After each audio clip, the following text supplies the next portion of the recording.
Hey, so welcome to the ninth maths course. So we are having a new chapter today.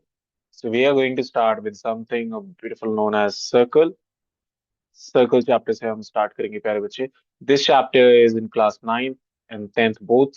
Now in circles, for more kind of things like ellipse and hyperbole, we'll do in 11th. But for the ninth class, you're going to do it in some properties of circles, some theorems about it, and pretty good questions. Okay. So we'll start with the definition, of course, that what is a circle, right? First of all, what is a circle? Is a circle. See, most of the time, whenever we think about a circle, something like this comes into mind that this is a circle, right? We cannot say a ball is a circle. A ball is a sphere. It's a 3D figure. Okay, it's a 3D figure. We'll talk about that in surface and volume. It's a 3D figure. So circle, if I have to give a proper definition, a circle is a locus, right? Locus of a point which moves at a fixed distance from a from a fixed point. Fixed point. So let's understand what is this definition, of course. So let's say there is a point. Usually क्या होता है बच्चे? There are software in maths which actually shows that these all these figures are formed by a point movement of a point. So अगर एक point ऐसे move करता है, इस तरीके से मूव करता है, एक एक पॉइंट की दूरी उसकी जो है वो फिक्स है, इस तरीके से मूव करता है, तो ये जो लोकस बना, लोकस मतलब पाथ, लोकस मतलब पाथ, तो ये जो पाथ है, जो पॉइंट ट्रैवल कर रहा है, इस पाथ को ही हम कहते हैं सर्कल. फिक्स डिस्टेंस क्या है? ये रेडियस है of course, and fix point क्या है? Okay. So this is the perfect definition of circle. I will suggest circle ये होता है. याद रहे, सर्कल और स्फीयर अलग है. Sphere is 3D and circle is 2D. Now, after this that we have talked about, let's move into the parameters of circle. Okay, parameters of a circle means हम उसमें क्या क्या पढ़ने वाले हैं. प्रॉपर्टीज कह लो, प्रॉपर्टीज नहीं, पैरामीटर्स पढ़ेंगे कि उसके अंदर क्या क्या होता है. सबसे पहली चीज जो है आपको पता ही है, रेडियस. रेडियस जो होता है ये फिक्स डिस्टेंस को कहते हैं, जितनी दूरी पे आप इस सर्कल को बनाते हैं, whatever distance you are making this circle at. The second one is called diameter. Diameter, as you all know, is the double of the radius, right? When I join this guy again from this to the vertex to the circumference, we call this what? Diameter. R and R, so diameter is 2R, right? So you should know this. Diameter is always 2R, double of the radius. The third one that I want to talk about is called circumference. Circumference क्या होते हैं प्यारे बच्चे? देखो, triangle के perimeter को हम perimeter of triangle बोलते हैं, पेरीमीटर ऑफ स्क्वायर को पेरीमीटर ऑफ स्क्वायर बोलते हैं. लेकिन जब सर्कल का हम बाउंड्री लेते हैं, उसके लिए पेरीमीटर नहीं सर्कमफ्रेंस बोला जाता है, जिसका फॉर्मूला क्या होता है? 2 पाई आर. क्योंकि आप 2 आर को डी बोल सकते हैं, इसलिए इसका फॉर्मूला पाई डी भी होता है. ये आपने छोटी क्लास में पढ़ रखा है. ओके. सर्कमफ्रेंस हो गया. ये सारी चीजें मैंने अभी वो बताई जो आपको पता थी. अब देखते हैं मे बी कुछ सम थिंग्स जो आपको नहीं पता होंगी, जैसे कॉर्ड. कॉर्ड क्या होता है? कॉर्ड से भी पहले एक चीज समझते हैं पहले, कि लाइन और लाइन सेगमेंट में क्या अंतर है. देखिए, लाइन क्या होती है? जो दोनों तरफ ऐसे चलती रहती है, इसका एंडलेस होती है दोनों तरफ. और लाइन सेगमेंट क्या होता है? जो दोनों तरफ एंड हो जाए, इसकी पर्टिकुलर एक लेंथ होती है, राइट? दोनों तरफ ऐसे डॉट डॉट, इसे कहते हैं लाइन सेगमेंट, इसे कहते हैं लाइन. अगर आपको ये क्लियर है तो कॉर्ड और सेकंड आपको आ जाएगा. इससे क्या होता है? अगर मैं बात करता हूँ कॉर्ड की, तो chord is a line segment.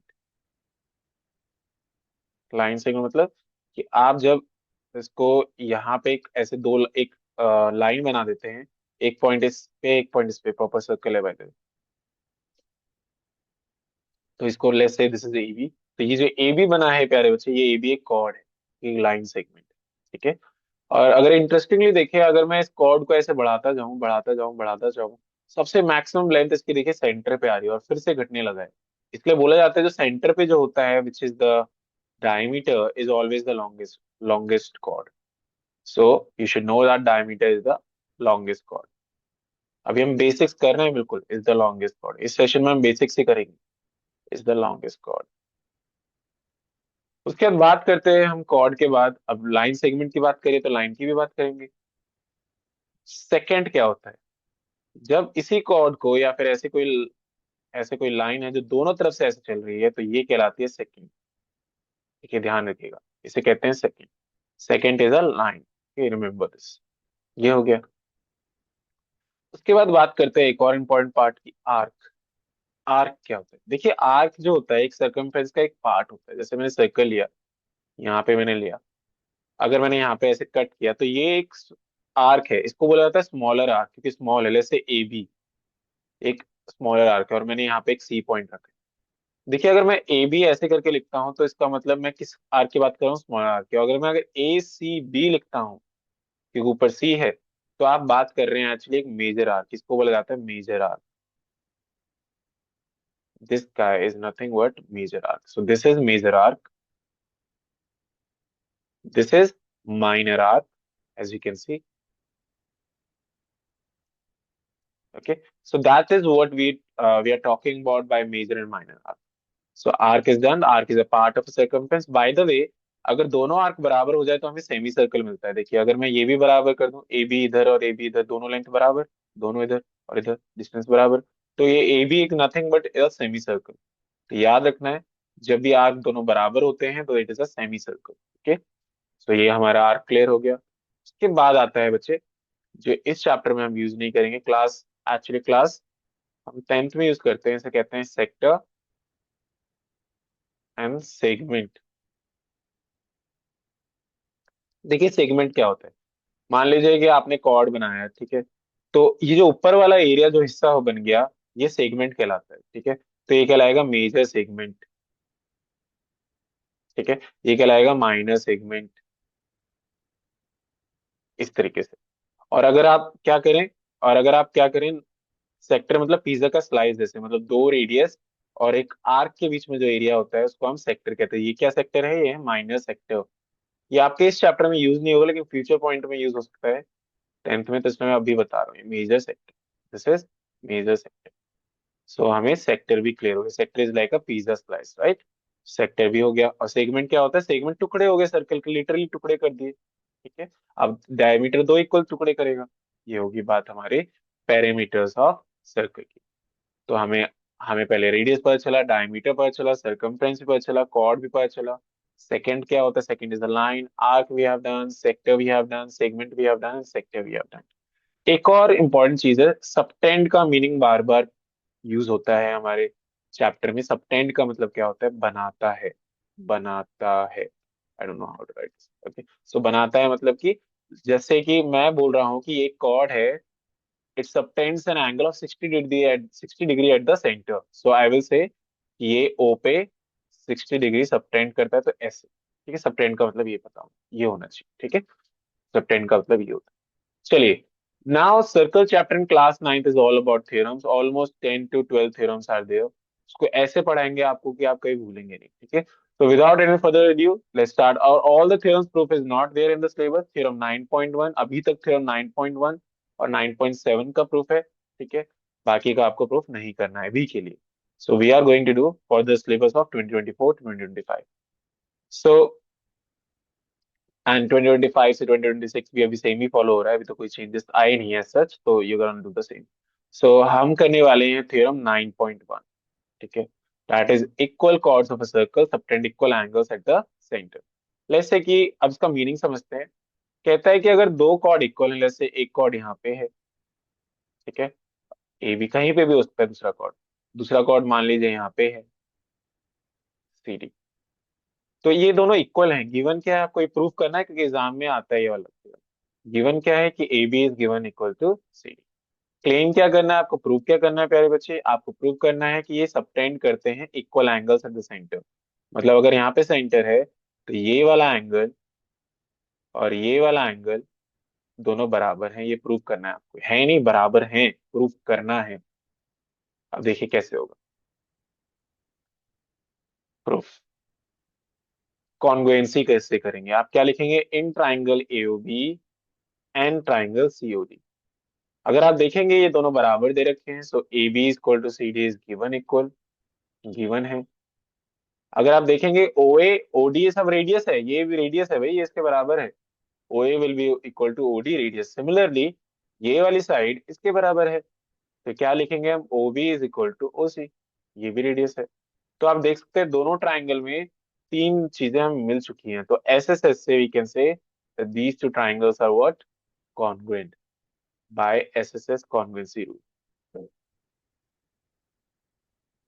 So by CPCD, then we can say that these two angles are equal. So equal chords of a circle subtend equal angles at the center.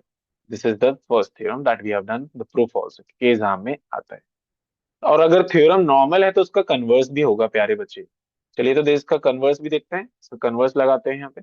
इसका proof exam में नहीं है, मैं बस आपको समझा दूंगा, आप खुद भी प्रूव कर सकते हैं, बहुत इजी है। कहते हैं if the एंगल, अब क्या है, कह रहा है कि अगर एंगल बराबर बना रहे हैं यहाँ पे, अगर एंगल बराबर बना रहे हैं दोनों ए बी और सी डी ऐसे, मान लीजिए ये दोनों एंगल बराबर है, 60-60 है वैसे, ठीक है। तो ये दोनों कॉर्ड इक्वल होंगे if the angle subtended by the chords of circle at the centre are equal, then the chords are equal. Converse भी फॉलो होता है थ्योरम्स का सर्कल चैप्टर में। Okay, so two theorems we have done. So let's move on to the exercise now. First exercise, जिसमें literally क्या करा गया है, उन्होंने बोला है कि अगर सेम सर्कल एक ही सर्कल में फॉलो होता है, तो अगर मैं दो अलग अलग सर्कल लूं वहां पे भी फॉलो होता है क्या? चलिए देखते हैं क्या कहते हैं। Recall that two circles are congruent if they have the same radius. पहले तो आप याद करिए कि दो सर्कल कब कॉन्ग्रुएंट होते हैं। कॉन्ग्रुएंट का मतलब सेम शेप होगा और साइज भी सेम सेम होगा, राइट, दोनों सेम होगा। तो अगर इसके ऊपर ओवरलैप करना है तो रेडियस सेम होना चाहिए उसका, दूसरे वाले सर्कल का भी, मतलब इसका अगर आर है तो इसका भी आर, इसका 5 है इसका भी 5, तभी वो कॉन्वेंट होते हैं। ठीक है भाई, ये एग्जाम में नहीं देगा लेकिन, ठीक है, आपको सीधा बोलेगा एक प्रूफ करने को। Prove that equal chords of congruent circle subtend equal angles at the centre. क्या अंतर हो गया थ्योरम 9.1 और क्वेश्चन नंबर 1 में, कि उसमें एक सर्कल के बारे में बात कर रहे थे, यहाँ कॉन्वेंट सर्कल्स की, मतलब दो अलग अलग सर्कल लेंगे। So let's take two circles, ठीक है। हमें इसमें एक कॉर्ड लेना है ए बी, लेस से इसमें कॉर्ड लेना है सी डी, ठीक है। ये गिवन है इक्वल, आपको क्या प्रूव करना है कि A O B is equal to, यहाँ पे आप जो भी बोलना चाहें, जैसे इसको पी बोल देते हैं, ठीक है, सी पी डी ऐसे, ठीक है। इन दोनों को इक्वल प्रूव करना है। अब अलग अलग सर्कल में हो गए, बस यही है। तो आप गिवन लिखिए, गिवन फिर से वही है, A B equal to C D. To prove क्या करना है आपको, आपको प्रूव करना है कि angle A O B is equal to angle CPD. Remember, this is equal to this because the radius is equal because they are congruent circles. And this is equal to this and ये तो equal दे ही रखे। बिल्कुल वैसे ही करने वाले हैं, बस अलग अलग सर्कल्स देंगे in triangle AOB and triangle CPD. So we are going to say that OA is equal to CP congruent circles. Reason क्या है, congruent circles है, या फिर गिवन भी बोल सकते हैं। OB is equal to PD, same reason बच्चे, and AB is equal to what, CD. This is also given. So by SSS again we can say the triangle AOB is congruent to triangle CPD by SSS congruency rule, and then we can say that this angle AOB is equal to angle CPD, and that's winds up our first question. Okay. In a similar manner अब आप इसका converse भी prove करेंगे, right. इस बार prove कर देते क्योंकि exercise में है, लेकिन अलग अलग सर्कल्स में। कहता है अगर कॉर्ड्स इक्वल एंगल सबटेंड करते हैं, इस बार उल्टा बिल्कुल, अगर एओ बी इस बार इक्वल है हमारा किसके, सीपीडी के, राइट। इस बार इक्वल है तो प्रूव करिए कि ये दोनों कॉर्ड इक्वल होंगे। तो गिवन क्या है इस बार, angle AO B is equal to angle CPD. Prove क्या करना है, प्रूव करना है कि A B is equal to C D. फिर से वही करिए, in triangle, by the way दोनों कॉन्ग्रुएंट सर्कल्स हैं, गिवन है आप, in triangle AOB and triangle CPD. देखें तो ओ ए इक्वल टू क्या होगा बच्चे, सीपी होगा, ये कॉन्ग्रुएंट सर्कल्स हैं, कॉन्ग्रुएंट सर्कल्स हैं। ओ बी इक्वल टू क्या होगा, पीडी होगा, अगेन सेम रीजन। और बीच वाला एंगल इक्वल है, गिवन। तो ये एस हुआ, ये ए हुआ और ये एस हुआ। तो we will say the triangle AOB is congruent to triangle CPD by SAS congruency rule. Or then we can say by CPCT, AB is equal to CD, CPCT। ना आसान है देखिए। अभी तक आई डोंट थिंक, यहाँ पे भी लिख लेना भाई, बाय CPCT। अभी तक आई डोंट थिंक कि आप कहीं भी प्रॉब्लम होगी, बहुत ही इजी है। दो थ्योरम है और फिर दो थ्योरम के सिमिलरली आपको दो दो सेपरेट सर्कल्स में उसके प्रूफ है। तो ये आपका एक्सरसाइज 9.1 यहाँ पे खत्म होता है। अब हम नेक्स्ट एक्सरसाइज के लिए मिलेंगे next session. Okay, thank you very much.